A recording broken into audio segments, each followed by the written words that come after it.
नमस्कार, स्वागत है आप सभी का। और हम आपके लिए लेकर आए हैं सीरियल अनुपमा की आज के एपिसोड की अपडेट। आज के एपिसोड की शुरुआत होती है जहां पर अनुपमा बा के साथ बैठकर लड्डू बना रही होती है और वहां पर किंजल आकर बताती है कि किंजल मीटिंग के लिए रिजॉर्ट जा रही है, वो भी कल। लेकिन बा उससे मना करती है कि कल वनराज का बर्थडे है और वनराज के बर्थडे के लिए घर में पूजा रखी है।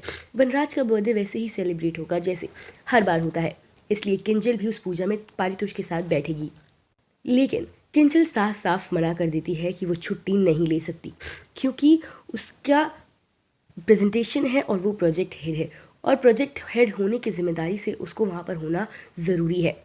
इतने में बा कहती है कि पारितोष भी तो छुट्टी ले रहा है और पारितोष पीछे से आ ही रहा होता है कि किंजल बोलती है कि पारितोष का घर का ऑफिस है, वो उस ऑफिस का दामाद है, तो वो ऑफिस उसी का हुआ, वो जो चाहेगा जैसे चाहेगा वो वहाँ कर सकता है। और पारितोष इस बात से चिढ़ जाता है और कहता है कि मुझे कब तक मेरी नौकरी के लिए ताने मिलते रहेंगे। किंजल उसको सॉरी बोलती है और कहती है मैं तुम्हें ताने नहीं मार रही, लेकिन मैं छुट्टी नहीं ले सकती और मुझे वहाँ पर होना ज़रूरी है। अनुपमा घर वालों को समझाती है कि नौकरी का मतलब जिम्मेदारी होता है और किंजल अपनी जिम्मेदारी से पीछे नहीं हट रही, इसलिए हमें उसे जाने देना चाहिए।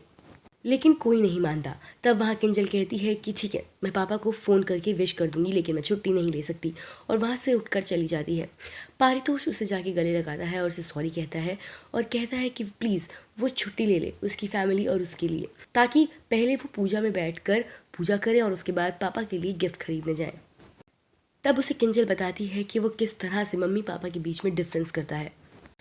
इस घर में हमेशा एक की गलती को नज़रअंदाज कर दिया जाता है और दूसरे के सैक्रिफाइसेस को याद भी नहीं रखा जाता।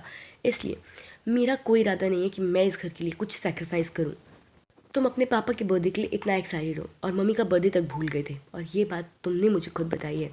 पापा के लिए हर कोई कुछ ना कुछ कर रहा है और मम्मी के बारे में कोई कुछ याद भी नहीं रखता, इसलिए मैं छुट्टी नहीं लूँगी। हाँ, मम्मी का बर्थडे होता तो मैं ज़रूर छुट्टी लेती, क्योंकि वो सबके बारे में सोचती है और उनके बारे में कोई नहीं सोचता तुषु, और इसलिए मैं सिर्फ उनके बारे में सोचती हूँ।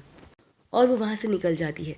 पारितोष सोचता है कि मम्मी ने मेरी किंजल को भी अपने जैसा बना दिया। इधर काव्या वनराज के सामने रोना शुरू कर देती है। वो कहती है कि मैं तुम्हारा प्यार ज़रूर हूँ वीर, पर तुम्हारी प्रायोरिटी नहीं हूँ। तुम हर बार अपने बर्थडे पर अपनी फैमिली के साथ रहते हो और इस बार भी रहोगे, और मैं हर बार की तरह अकेले रह जाऊँगी। ना तो तुम पाखी को बोल सकते हो कि वो अनुपमा के घर चली जाए, लेकिन मुझे सब कुछ एडजस्ट करने के लिए करते रहते हो। मेरा बर्थडे तो स्पॉइल हो ही गया था ना वीर, प्लीज़ तुम्हारा सेलिब्रेट करने दो। बोल दो ना पाखी को कि वो कुछ दिनों के लिए अनुपमा के पास चली जाए।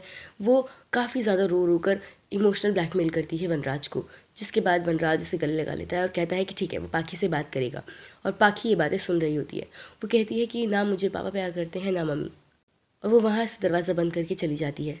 इधर वनराज और काव्या दोनों एक दूसरे के साथ बहुत सारी बातें करते हैं और काव्या रोती रहती है, और लास्ट में वो वनराज उसे कहता है कि ठीक है, तुम रो मत, मैं कुछ करता हूँ। यहाँ अनुपमा जब बैठी होती है तो उसको पुरानी यादों याद आती हैं कि वो किस तरह से वनराज को बर्थडे विश किया करती थी, और वनराज सोते हुए भी काव्या और वर्क के बारे में सोचता था। अनुपमा की आंखें भर आती हैं। इसके बाद अनुपमा समर से वीडियो कॉल के ज़रिए बात करती है और काफ़ी खुश होती है। वो समर को बोलती है कि वो अच्छे से खाना खाए, अच्छे से रहे और जल्दी से वापस आ जाए। रात में तभी जब सभी घर वाले वनराज को बर्थडे विश करने के लिए कॉल लगाते हैं, तो उससे पहले वनराज पाखी के पास जाता है, लेकिन देखता है कि पाखी सो गई। वनराज को यकीन नहीं होता कि आखिर बर्थडे विश करने से पहले पाखी कैसे सो सकती है। तभी वहाँ पर काव्या केक लेकर आती है और वनराज को बर्थडे विश करती है। वनराज केक को साइड में रख पूछता है पाखी के बारे में कि पाखी को क्या हुआ। ना इसने टेस्ट के बारे में बताया और अभी भी सो गई, इज शी फाइन। तो काव्या बताती है शी इज़ परफेक्टली फाइन और वो बस सो रही है। वो वनराज को लेकर सोफे पे बैठती है। तभी पाखी फ्लैशबैक में जाती है और याद करती है कि किस तरह से काव्या अपनी दोस्त से बात कर रही होती है और कहती है कि जब से पाखी आई है हम लोगों को प्राइवेसी ही नहीं मिली, लेकिन क्या करें, मजबूरी है, पाखी को यहाँ पे रखना ही पड़ेगा। और शाम को मैं चाहती हूँ कि मैं और वनराज केक काटें, लेकिन पाखी आपको अपने पापा का केक काटना है। और इन्हीं सब बातों को सुनकर पाखी जल्दी सो जाती है और वो रो रही होती है। वो पूरी तरह से जग रही होती है लेकिन ड्रामा करती है। यहाँ पर जब घरवाले वनराज को फ़ोन लगाते हैं तो सब विश करते हैं, सब उसे हैप्पी बर्थडे कहते हैं और बातें करते हैं। लेकिन अनुपमा का पूरा ध्यान पाखी के ऊपर होता है। फ़ोन कटने के बाद अनुपमा पूछती है कि पाखी कुछ बोल क्यों नहीं रही है। तो भाग कहती है कि अरे हाँ, वो तो चुप थी, शायद मुंह में केक ठूसा होगा इसलिए।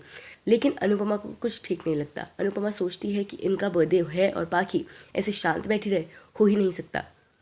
और यहीं पर हो जाता है आज के एपिसोड का दी एंड। कल के एपिसोड में आप देखेंगे कि अनुपमा जब वनराज को कॉल लगाएगी तो वो कहती है कि पाखी को फ़ोन लगा रही हूँ। पाखी ठीक तो है ना, मेरी बात कराइए उससे, उसका फ़ोन ऑफ जा रहा है। लेकिन वनराज कहता है कि पाखी इधर नहीं है और पाखी नाइट ड्रेस में सड़कों पर चल रही होती है।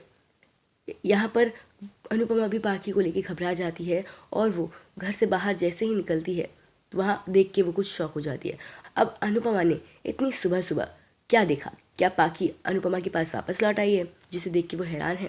या पाखी कोई ऐसा कदम उठा चुकी है जिसकी वजह से अनुपमा और वनराज एक बहुत बड़े दुख से गुजरना पड़े? आपको क्या लगता है?